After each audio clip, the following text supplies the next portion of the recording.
Assalamualaikum warahmatullahi wabarakatuh.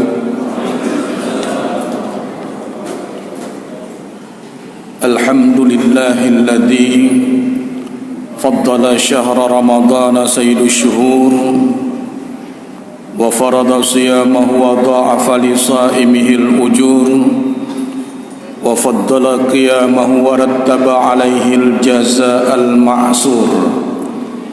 Ahmaduhu subhanahu wa huwa ahaqqu mahmudin wa a'zamu madhkur. Asyhadu an la ilaha illallah wahdahu la syarika lah wa asyhadu anna sayyidana wa nabiyyana Muhammadan abduhu wa rasuluhu la nabiyya ba'dah, amma ba'd. Puji syukur kehadirat Allah Subhanahu wa taala, dan selawat dan salam kita iringkan keharibaan yang sangat mulia Rasulullah Muhammad sallallahu alaihi wasallam. Juga selawat dan salam ini kita bacakan kepada keluarga Rasul, para sahabatnya yang sangat mulia, dan kepada para ulama mutaqaddimin, ulama mutaakhirin, dan juga kepada para ulama yang muktabar.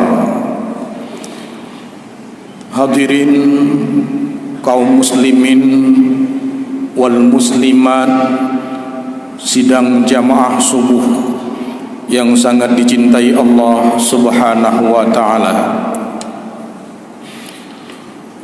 Dalam sebuah hadis yang sudah sangat populer, Rasul bersabda yang artinya celakalah bagi seseorang yang datang bulan Ramadan, kemudian sampai selesainya Ramadan dia tidak diampuni oleh Allah Subhanahu wa taala. Ini tentunya dalam keadaan yang tidak mengenakkan Rasul menyatakannya, yang kita tahu bahwa Rasul seorang yang sangat lembut, susah marah. Tapi dalam hadis ini nampaknya agak marah. Kenapa? Karena banyak di hadis-hadis yang lain Rasul telah menyatakan kelebihan-kelebihan dan keistimewaan bulan Ramadan. Makanya Rasul marah ketika seseorang itu datang bulan Ramadan sampai berakhirnya Ramadan tapi tidak mendapat ampunan dari Allah Subhanahu wa taala. Hadirin kaum muslimin, dalam sebuah kisah yang mungkin menjadi pelajaran buat kita, ada seorang kontraktor yang bekerja pada sebuah perusahaan properti yang beliau itu merupakan tenaga yang sangat diperlukan di situ, dan memang ahli profesional dalam menangani berbagai macam pekerjaan beliau tersebut. Suatu kali karena beliau merasa usianya sudah lebih 50 tahun dan mungkin materi yang dicari selama ini sudah lebih daripada cukup dan ingin pulang ke keluarganya, maka beliau menulis sebuah surat pengunduran diri, yang saat itu beliau langsung menjumpai sang direktur untuk meminta berhenti dari perusahaan itu. Karena niat beliau adalah untuk semakin beribadah kepada Allah, semakin dekat dengan Allah, dan beliau minta berhenti itu beratan dengan permintaan berhenti kontraktor tersebut. Dikarenakan selama ini beliau telah memberikan sumbangan yang luar biasa terhadap kemajuan perusahaan, maka dengan sangat berat direktur itu sebenarnya menolak untuk menerima pemberhentian itu. Tapi karena sang kontraktor ini terus mendesak dan bahwa dia memang kepingin berhenti, maka sang direktur memberi sebuah persyaratan, boleh berhenti, tapi buatlah ada tugas yang akan saya berikan, yaitu buatlah sebuah rumah yang terbaik, yang selama ini Bapak telah melakukan pekerjaan yang sangat terbaik dan sangat menguntungkan perusahaan. Dan untuk pemberhentian ini diberikan waktu setahun untuk menyelesaikan rumah ini. Mudah-mudahan Bapak dapat melakukan dengan tepat waktu. Hadirin kaum muslimin, kontraktor ini begitu mendengar hal tersebut sebenarnya agak keberatan, karena beliau ingin segera berhenti. Tapi dalam keadaan terpaksa beliau terpaksa menerima untuk melakukan pekerjaan itu dengan waktunya setahun. Dalam terpaksa tersebut itu beliau melaksanakan pekerjaan membuat rumah itu, dan tidak sampai setahun ternyata dalam waktu 8 bulan rumah itu selesai dikerjakan. Hadirin kaum muslimin, ternyata hasil karyanya yang terakhir ini adalah merupakan hasil karya yang terburuk selama dia berprestasi berkiprah di perusahaan itu. Inilah karyanya yang tidak bagus, yang sangat jelek, yang terburuk yang pernah dihasilkan selama dia bekerja di tempat itu. Hadirin kaum muslimin, setelah selesai pekerjaan itu, dia memberikan kunci rumah tersebut kepada sang direktur, bahwa dia mohon pamit dan rumah atau tugas yang dibebankan kepadanya sudah selesai. Direktur ketika diserahkan kunci itu berkata, kunci ini adalah untukmu, karena rumah yang Bapak buat itu adalah sebagai hadiah perusahaan kepada Bapak. Alangkah terkejutnya dia setelah mendengar itu. Dia menyesal. Seandainya dia tahu seperti itu, tentunya dia akan buat karya yang terbaik selama hidupnya.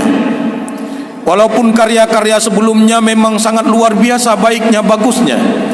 Dan seandainya dia tahu itu diserahkan untuk dia, tentu dia akan buat yang jauh lebih baik daripada yang sudah dia berikan kepada perusahaan itu. Namun penyesalannya itu sudah terlambat. Hadirin sekalian,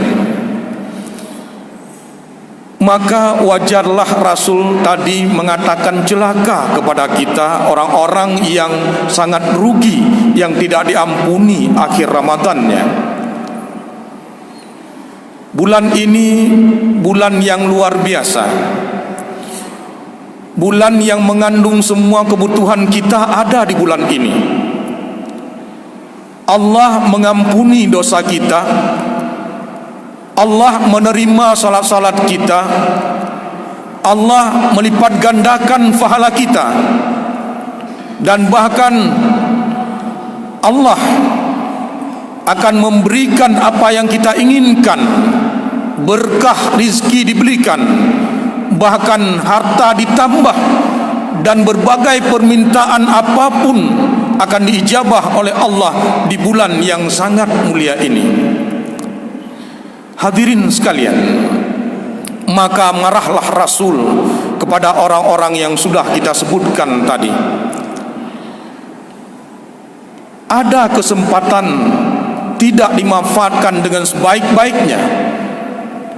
Bayangkan, seandainya ini merupakan Ramadan terakhir buat kita, dan seandainya tidak lama lagi malaikat Israel akan datang menjemput kita, sementara ibadah-ibadah yang kita lakukan tidak maksimal, atau bahkan kita tidak suka dengan kedatangan Ramadan. Ada banyak orang yang sangat merindukan bulan ini. Tapi sebaliknya dengan kita, yang seharusnya kita lakukan semua yang terbaik, salat kita di detik-detik terakhir ajal kita, di detik-detik terakhir pertemuan kita dengan Ramadan ini, salat yang kita lakukan merupakan salat yang terbaik seharusnya.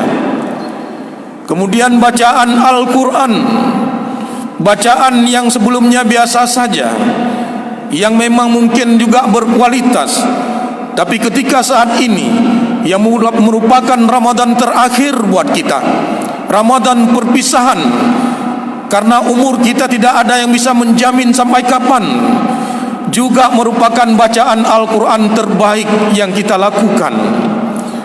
Begitu juga dengan zikir, ibadah-ibadah yang lainnya, sedekah yang kita berikan, yang dulu mungkin tidak seberapa, yang dulu mungkin tidak begitu ikhlas, dan ini merupakan sedekah yang terbaik yang kita lakukan. Kenapa semua itu harus kita lakukan? Karena memang kita merasa, dan memang kita harus merasakan seperti itu, bahwa ajal kita itu tidak lama. Ajal kita itu kita tidak tahu. Allah bisa mencabut dalam detik ini juga.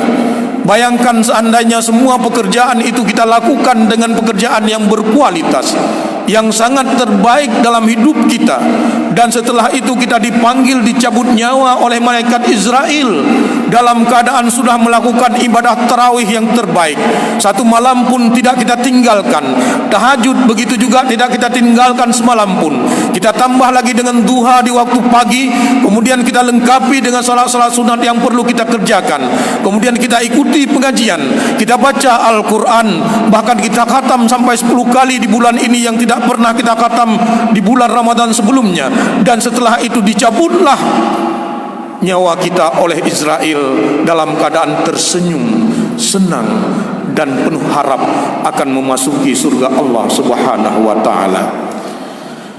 Hadirin sekalian, semua ini dapat kita lakukan dengan persiapan yang baik dalam menyongsong menghadapi Ramadan ini.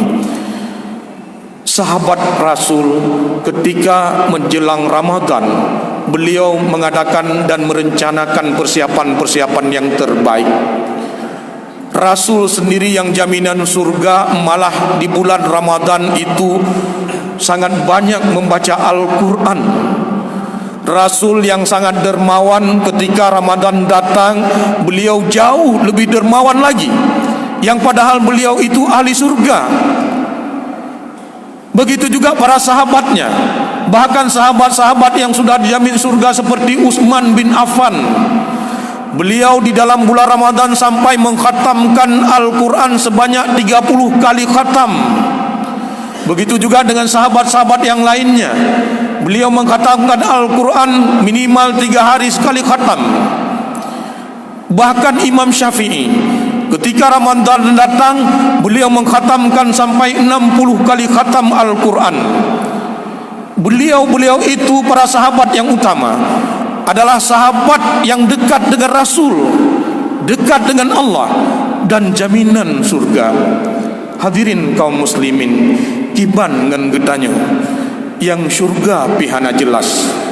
Sahabat Rasul juga bukan, dekat dengan Rasul juga tidak mungkin lagi, dekat dengan Allah belum tentu, surga juga belum jelas, mungkin neraka yang akan kita dapatkan. Apakah program dan perencanaan Ramadan sudah kita rencanakan dengan sebaik-baiknya? Contoh tungku takatam Quran masjid, kata rencanakan insyaallah dalam Ramadan terakhirnya, karena penyakit pilam tubuh semakin kondisi hanali sehat, mudah-mudahan berkhatam Quran minimal melega. Nyan menyolega khatam Quran ciura berarti harus tabut lehjus. Tipluh ura lepluh jus, tibulun lega khatam. Masalah tabut tiuro lehjus nyan, miotayo ingin khatam lega, nyan tergantung bak kemudahan dan wate getanyo. Menyo getanyo leh tat mayang tubuhnya le tat wate mudua lejum. Na wate senggang, maka cobalah baca Al-Quran dengan sebaik dan semaksimal mungkin. renungkanlah dan anggaplah itu mungkin bacaan-bacaan terakhir dalam hidup kita. Ketika tiba-tiba terdepu, begitu Allahul Azim, dapat 2 juz setelah subuh, Israel datang mencabut nyawa kita, dan kita di depan Al-Quran meninggal, berada di dalam masjid rumah Allah Subhanahu wa ta'ala. Kita dipanggil oleh Allah dalam waktu yang sangat mulia, berkah Ramadan, kita menjumpai Allah. Bayangkan bagaimana kira-kira perasaan kita jika dibandingkan kita tidak pernah punya rencana untuk Ramadan. Ketika Ramadan datang, kita biasa saja, dan saat itu juga kita dicabut nyawa oleh Israel dan mati dalam keadaan tidak bertaubat. Apa yang akan kita rasakan? Begitu juga kalau kita misalnya tidak sanggup 3 kali khatam, hanya 1 kali khatam di bulan Ramadan, berarti 1 hari itu kita harus ngaji baca Al-Quran 1 juz. Atur waktunya, kapan bisa, kapan ada waktu, kapan lebih leluasa, dan kapan lebih memudahkan. Walaupun ada program-program yang sudah disusun, kalau 1 juz sehari berarti setelah salat subuh misalnya 2 lembar, setelah salat duhur 2 lembar, setelah salat asar 2 lembar, setelah salat maghrib juga 2 lembar, setelah salat isya atau setelah tarawih baca 2 lembar, maka dalam 1 hari ada 10 lembar atau 1 juz, dan insya Allah dalam sebulan bisa khatam 1 kali Al-Quran. Begitu juga dengan program salat. Kalau dulu kita tidak pernah salat duha, maka di akhir-akhir umur kita ini, di Ramadan yang terakhir mungkin buat kita, lakukan salat duha. Bayangkan seandainya setelah kita salat duha nantinya kita dicabut nyawa oleh Allah Subhanahu wa ta'ala, walaupun tidak 4 rakaat, walaupun tidak 10 rakaat, walaupun hanya 2 rakaat, kita telah mendapatkan rahmat Allah yang luar biasa. Begitu juga dengan salat tarawih, yang dulunya mungkin kita banyak absen untuk melakukan salat tarawih, banyak tidak hadir kita ke masjid. Tapi kali ini semalam pun kita tidak tinggalkan tarawih, mengingat mungkin nyawa kita akan berakhir di Ramadan kali ini. Begitu juga dengan salat tahajud. Tahajud juga kita rencanakan, kita lakukan. Kalau bisa di bulan ini, jangan pernah 1 malam pun kita tinggalkan tahajud. Terasa bagaimana? Itu kan berat ketika kita bangun jam 1 atau jam 2, sedangkan kita baru tidur jam 11 malam atau jam 12 malam. Hadirin kaum muslimin wal muslimat yang sangat dicintai Allah Subhanahu wa ta'ala, maka buatlah perencanaan yang matang. Tahajud selalu dilakukan, dapat dilakukan di bulan yang mulia ini. Walaupun kita tidak sanggup jam 1 malam, tidak sanggup jam 2 malam dan sebagainya, lakukan ketika kita bangun sahur jam 4 malam. Sebelum kita makan sahur, alangkah baiknya kita wudu, kita salat tahajud, mohon ampun kepada Allah dan sebagainya, kemudian baru sahur. Dan alhamdulillah, sampai dengan sebulan seperti ini, tahajud tidak akan pernah tertinggal dari kita. Hadirin kaum muslimin, inilah rencana-rencana yang harus kita lakukan dalam ceramah singkat ini. Semoga perencanaan-perencanaan ini dapat memberi efek terbaik buat kita, karena akan sangat terasa walaupun kita sudah berpuasa, baru berpuasa 1 atau 2 hari, langsung terasa apakah Allah menerima ibadah kita dalam 1 atau 2 hari, atau Allah menolak ibadah kita. Rasanya adalah kalau ibadah kita diterima, kita semakin taat kepada Allah, kita semakin rajin ke masjid, kita malas untuk keluar masjid, kita kepingin selalu mendengar pengajian atau ceramah, kita kepingin menambah ilmu, kita kepingin untuk berzikir kepada Allah, kita terus kepingin untuk meningkatkan bacaan Al-Quran. Rasanya susah untuk berpisah dengan Al-Quran, rasanya susah untuk berzikir, dan bahkan rasanya susah untuk tidak mendengar ceramah, dan bahkan rasanya susah sekali kalau untuk meninggalkan masjid, karena kecintaan kita kepada agama, kecintaan kita kepada ibadah, kecintaan kita kepada Allah semakin menjadi-jadi, dan kita semakin taat kepada Allah. Itulah diantaranya ciri-ciri Ramadan kita, ibadah puasa kita, ibadah tarawih kita, ibadah tahajud kita, ibadah baca Al-Quran kita, dan bahkan ibadah salat duha kita diterima oleh Allah Subhanahu wa taala. Dan setelah itu Israel datang mencabut nyawa dalam keadaan ibadah-ibadah tersebut sudah diterima, dimakbulkan, diijabahkan oleh Allah Subhanahu wa taala. Demikian yang dapat kami sampaikan. Usikum wa nafsi bi taqwallah. Wassalamualaikum warahmatullahi